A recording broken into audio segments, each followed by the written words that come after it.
जय जगन्नाथ पिलाने तुमको मो यूट्यूब चैनल लिपो क्लासेस को स्वागत।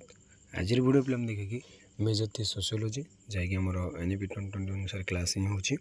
देख मैंने पूर्व आम देखते कौन ना पे पूर्व देखिले आम भारत धार्मिक गठन भारत धार्मिक गठन और मेजर 3 सिलेबस देखी देते। तो ये देखिए पे हिंदू धर्म कौन देख पे भारत में धर्म विषय आलोचना करते बेले क्लोथी 2006 धर्मर कल्पित चित्रण विरोध में चेतावनी देते किए क्लोथी धर्मर कल्पित चित्रण विरोध से कौन देते आमको चेतावनी देते। से हिंदू धर्मर गौरवान्वित प्रतिनिधित्वर उदाहरण को सनातन मानव धर्म भाव दर्शाते जो उपनिवेश समालोचना प्रतिक्रिया भाव में विकसित होता।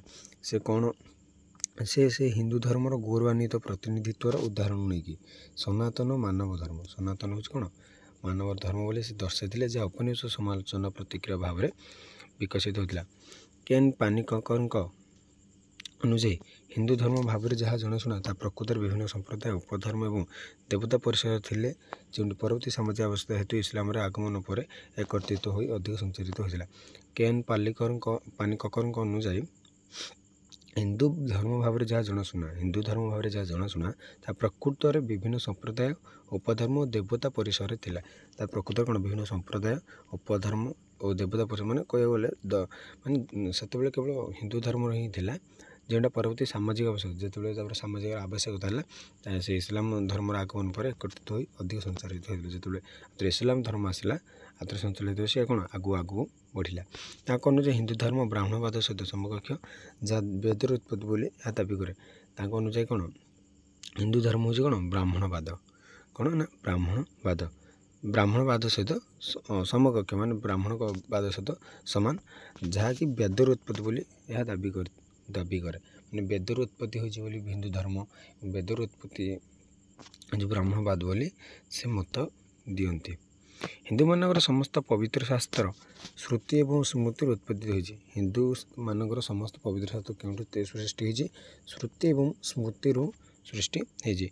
श्रुति सेगुड़ी को बुझे जहाँ शुणा मिलता अपरपक्षे केवल स्मरण को सूचाई थाए श्रुति गुड़ी से बुझे श्रुति गुड़ी को सेगुड़ी बुझे मैंने श्रुति गले आम कौन बुझा ना जहाँ शुणा मिलता श्रुति मैंने कौन शुणा अपरपक्षे केवल स्मरण को सूचाई थाए तापर आउ गोटे पक्ष देखले से आमर स्मरण को बुझाई थाए सूचाई थाए। श्रुति गुड़िक ईश्वर द्वारा शुणा जाइए अनंत सत्य भाव में जनाशुना श्रुति गले कौन ईश्वर द्वारा शुणा जाइए ईश्वर जहाँ शुणाई से अनंत सत्य भाव में जनाशुना वेद श्रुतिर एक अंश वेदटा श्रुतिर गोटे कौन अंश बा पार्ट वेदटा हूँ श्रुतिर गोटे पार्ट मन रख पे 4टी वेद अच्छी आम जाचे ऋग्वेद यजुर्वेद सामवेद अथर्ववेद केते प्रकार 4 प्रकार। ऋग्वेद को सर्वप्रथम विवेचना कर मंत्र रही ऋग्वेद सबुठ पुरातन वेद एवं सर्वप्रथम से विवेचना कराए विभिन्न प्रकार मंत्र रही। सामवेद संगीत टिप्पणी में मंत्र धारणा करता बेले यजुर्वेद रीतिनीति तथा कर्मकांड मार्गदर्शन प्रदान करता। अथर्ववेद अन्य 3 तुलन में चरित्र भिन्न लोकधर्मर प्रतिनिधित्व करे विश्वास कराए। ऋग्वेद सब मंत्र गुड़ी रही पूजा ठाकुर को पूजा करने जो माने कौन आमर तार नीतिकांति जहाँ रही सेटा हूँ आमर कौन यजुर्वेद रही किंतु ये आमर ऋग्वेद माने केमती कौन सब मंत्र जो ठाकुर पूजा करने जो विभिन्न प्रकार मंत्र रही श्लोक रही एगुड़ ये लिखा जाए ऋग्वेद तार आमर सामवेद रही संगीत टिप्पणी जहाँ संगीत जहाँ जहाँ दरकार से आमर कौट रही सामवेद यजुर्वेद रही पे रीतिनीति कर्मकांड जो रीतिनीति सब विभिन्न प्रकार रीतिनीति अच्छे विभिन्न प्रकार कर्मकांड जो मार्गदर्शन किए देते ना आमको यजुर्वेद दे था। देख ये वेदगुड़ी मध्य प्रत्येकर 4टी अंश यथा संहिता ब्राह्मण आरण्यक और उपनिषद रही है। वेदगुड़ी मध्य प्रत्येकटी 4टी अंश रही जहाँकि संहिता ब्राह्मण आरण्यक और उपनिषद अच्छे। पुराण इतिहास दर्शन धर्मशास्त्र तंत्र भली अन्य पवित्र शास्त्र गुड़िक स्मृति अधीन आसी था। कौन कौन स्मृति अधीन आसी था पे देखनी टे हाँ पुराण इतिहास दर्शन धर्मशास्त्र तंत्र भली अन्य पवित्र शास्त्र गुड़िक आमर स्मृति अधीन आसी था। अन्य पवित्र ग्रंथ यथा गृहसूत्र धर्मसूत्र और सौत्र ସୂତ୍ର ଯାହା ବେଦ ପରେ ଧୀରେ ଧୀରେ ଆସିଥିଲା, ଯାହାକି ଘୋରେ ଧାର୍ମିକ ସମାରୋହ ସର୍ବସାଧାରଣ ରୀତିନୀତି ଏବଂ ସାମାଜିକ ନେତୃତ୍ୱ ମାର୍ଗ ପ୍ରଦର୍ଶନ କରୁଥିଲା। ମାନେ ପବିତ୍ର ଗ୍ରନ୍ଥ ଗୁଡ଼ିକ ଆସିଥିଲା, ଯାହାକି ଗୃହସୂତ୍ର, ଧର୍ମସୂତ୍ର, ସୌତ ସୂତ୍ର, ଯାହା ବେଦ ପରେ ଧୀରେ ଧୀରେ ଆସିଥିଲା। ବେଦ ପରେ ଏଗୁଡ଼ିକ ଧୀରେ ଧୀରେ ଆସିଲା, ଯାହାକି ଧାର୍ମିକ ସମାରୋହ ସର୍ବସାଧାରଣ ସବୁ ରୀତିନୀତି ସାମାଜିକ ନେତୃତ୍ୱକୁ ଏ ମାର୍ଗ ପ୍ରଦର୍ଶନ କରିଥିଲା।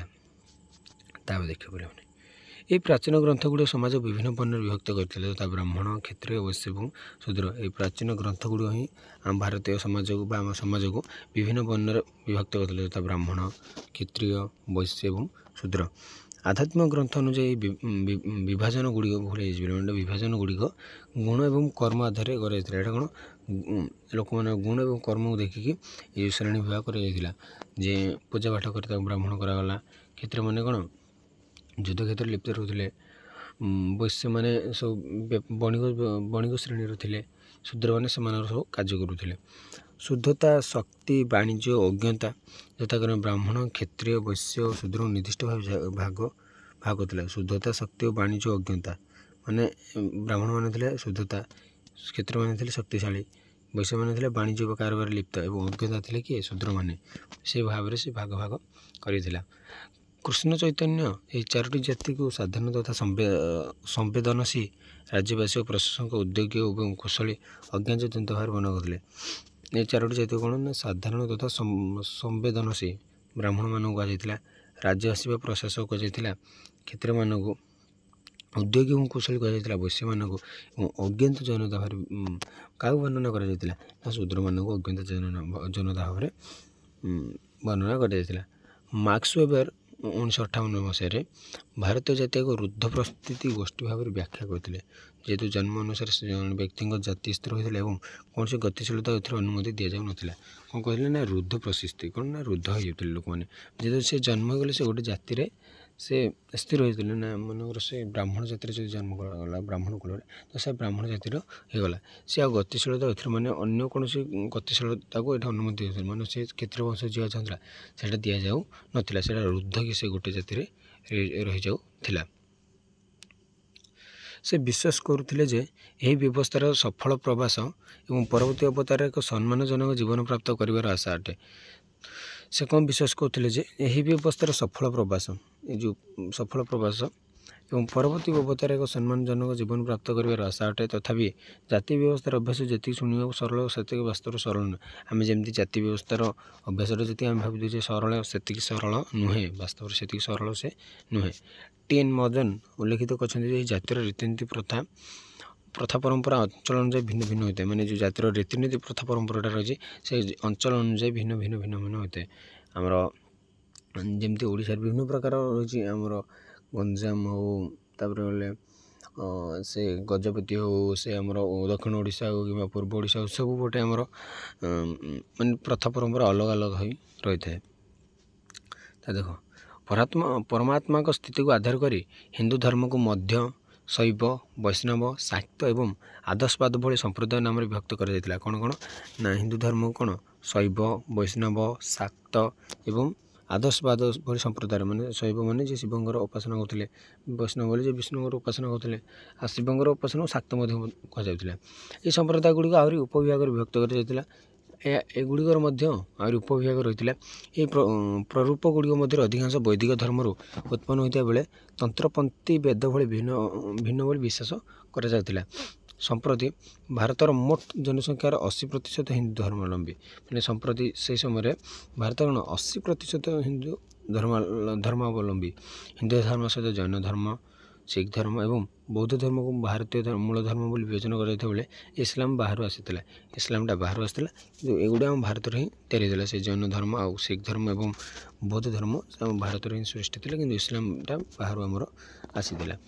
ତ ପିଲାମାନେ ଆଜି ତ ଦେଖିଲେ ଆମେ ହିନ୍ଦୁ ଧର୍ମ କ'ଣ, ତ ପରବର୍ତ୍ତୀ ଭିଡ଼ିଓ ଦେଖିବା ଇସଲାମ ଧର୍ମ।